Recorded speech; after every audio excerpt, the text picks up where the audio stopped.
If you need to insert a tick symbol in LibreOffice Writer, you're in the right place. In this video, I'll show you a simple step-by-step method to add the tick mark exactly where you want it in your document, without any confusion. This is useful for checklists, forms, reports, schoolwork, or any document where you want to quickly add a clean tick symbol. And if this tutorial helps you out, make sure to hit like and subscribe for more easy software guides just like this. Alright, let's jump in. First, open LibreOffice on your computer.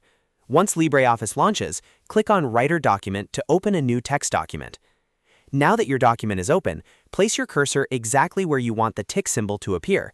This part matters because the symbol will be inserted right at the cursor position, so make sure it is sitting in the correct spot before moving on.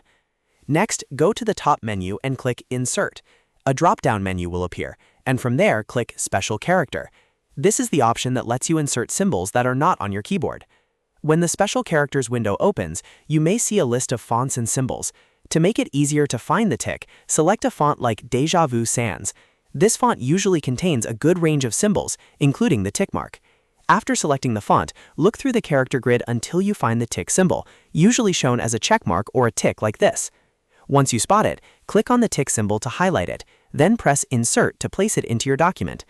In some versions of LibreOffice, you may also need to click OK after inserting the symbol, so if you see that option, go ahead and confirm it. And that's it. The tick symbol will now appear in your Writer document, exactly where your cursor was placed. You can repeat the same process anytime you need to add another tick symbol elsewhere in the document.